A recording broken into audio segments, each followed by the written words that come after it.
Hello everybody, it's Lazel here with another video. It's been around about half a month since the Totem update came out. I gave it a few informations, and today I want to take some time to dive a bit deeper into the skills, how I think about them and how long it takes to unlock them and to increase the levels of your totem. So to start off, I'd like to with the skills themselves and what each totem does. So first of all, I think it's the wisest thing to start here with my order totem. This is a purple totem that I'm currently working on.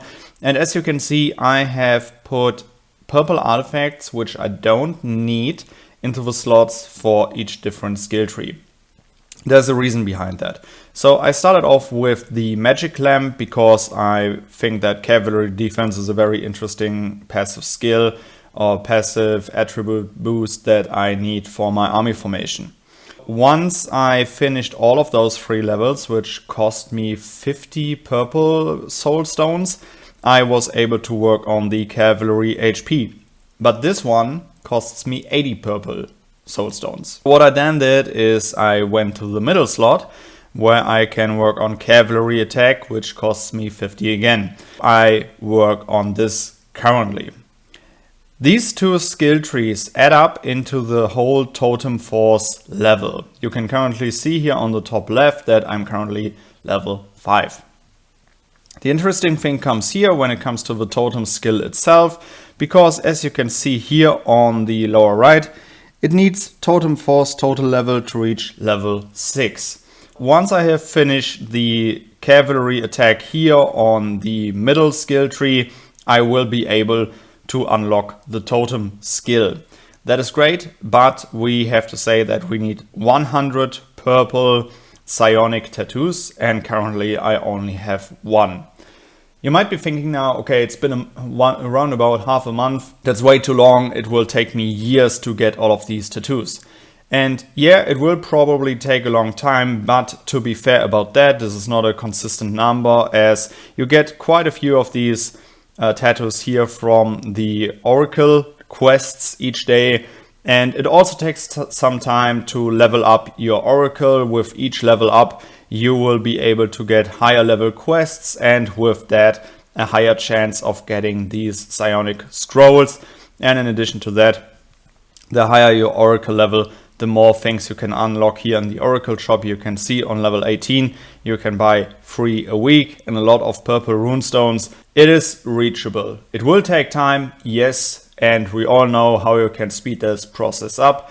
But for me, I know, okay, the totem armor is, or the totem, the order totem is probably the totem to go for me, which is why I am definitely fine with investing some time into getting this one to a level where I can unlock the skill, because the skill is just great. And now that we are finished with that, we will continue with each totem skill itself and how I think about it. We will start off with the fertility totem. I will just jump right into the skill and let you know what I think about it. So the fertility totem skill is when the battle starts, the spirit of fertility will send blessings, increasing HP of infantry and cavalry by a certain percentage. Just as the hunting totem, which increases the attack of archers and mages, I think that from the blue ones, the fertility totem is the more powerful one of each of those, because the higher your castle level, the more you will realize that you will tend to send more frontline than backline, and your frontline also deals some sort of a high damage, especially when you're a cavalry player. So overall saying is that you will tend to send more frontline than backline, which is then why the performance of the frontline will matter way more than the performance of your backline, as there are big number differences. For me, this is just great, as I'm a cavalry angel player. My limit for my angels is set. The rest is just frontline for me. It's cavalry, and then I'm really happy to have this HP boost. These are the blue ones.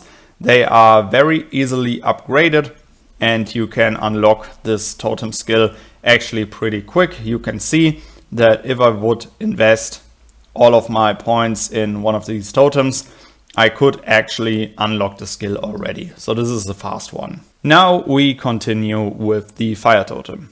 The skill says, after the battle starts, the spirits of fire casts a flame hammer to attack one enemy troop priority to front row every 9 seconds and immediately deals damage equal to the total battle power of Lord's current troops with a certain multiplier. You can think of this as the Heavenly Spear skill from the artifact. It is a single target individual damage skill that will deal a lot of damage to the opponent's frontline. It is nice, as we all know, the faster the opponent's frontline falls, or the first person that loses their frontline tends to lose the battle, not always, but it is a big game changer as soon as one has finished the frontline of the opponent first. So definitely not a bad skill. For me personally, I prefer defensive skills instead of offensive skills, but that is a personal preference. The Flame Hammer is a nice skill. And now we will jump to the next one. This is the Darkness Totem. This is the one that I was considering first, as I think that, especially for players that don't use the Bryonic artifact, this is a great addition, because this says the Spirit of Darkness launches a Death Harvest every 9 seconds, respectively dealing damage equal to the total battle power of your current troops, the multiplier. Up to 6 enemy troops doesn't stack against the same troops. This is like a Bryonic skill from the artifact as we know it, and I think this one is very interesting, and I was also considering working on this one. As I don't have the Bryonic, I don't think that it is a good artifact for me, and so I was considering this one, to add this one to my portfolio, as I like to deal or to passively destroy these small unit pools of my opponents depending on where I'm fighting. But I have decided against it as soon as I have read the Order Totem skill. This one says, the Spirit of Order will launch the guard for 1 allied troops 9 seconds after the battle starts. Priority to front row troops with the most soldiers. This makes total sense for me. Taking its place to absorb 50% of damage taken, and can absorb damage up to the total battle power of my Lord's current troops. So there is a cap of the damage that you can absorb, but it absorbs 50% of the incoming damage until your shield is capped. And this is a great addition for players like me that work with just frontline and then just angels, for example, in my case. It will make my frontline last very long, and I know that my angels deal a lot of damage, not only due to their count, but also due to my high angel attack, due to my damage increased when attacking enhancements, and also to the fact that my Mystic College for angels is completely maxed out. So this is just a great one to increase the duration of the battle for me, where I can safely play without getting my angels hit. Great skill. And I am stoked to keep working on it, and as soon as I have unlocked it, I am really hyped about it to see where it goes. The good thing about it is you can always reset your totems, and I think you have a cooldown of 1 week, so you can still test different skills, see how they perform, and I really like that. So these are the skills of the purple totems. And now we come to the last two, to the legendary totems. These are probably out of range for me, but maybe they are interesting for you. The first one is the Earth's Rage.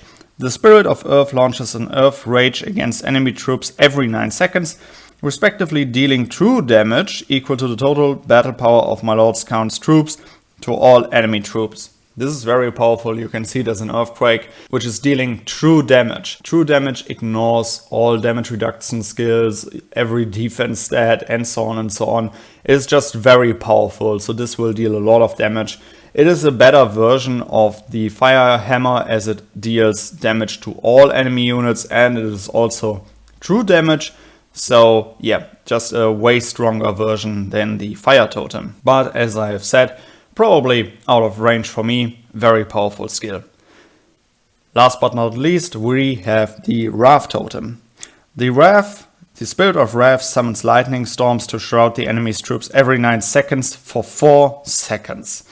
When your troops launch an attack, it simultaneously shoots lightning to chase the enemy, additionally dealing damage by 4% of your current troops' normal attack to the target. After 9 seconds in battle, there will be a shroud over the opponent's units, and as soon as one of our troops hits one of the opponent's units' pools, there will be like an additional missile of damage coming in and dealing additional damage to that unit pool that got attacked by your troops. This is very powerful. This is extremely strong in stacks. If you bring the correct formation, you can get a very high kill count with that, and very powerful skill. Overall, there are a lot of different and interesting skills in here. I am personally working on the order totem. I'm really interested to see how long it will take me to get to a certain income level of purple psionic tattoos, to see, okay, I can calculate with X amount of weeks to unlock the skill. If it will take way too long, I will probably switch until then to the fertility totem, as it is way faster. I've said it earlier, I can already unlock the skill if I wanted to, but I am really hyped about this skill of the order totem, as it has a very big impact. Alright guys, so we took some time and dived a bit deeper into each individual totem skill. I hope that this video helped you out to make a decision where you want to go or what you want to test first. And yeah, I hope you enjoyed this one, and then I would say see you in the next one. Goodbye guys.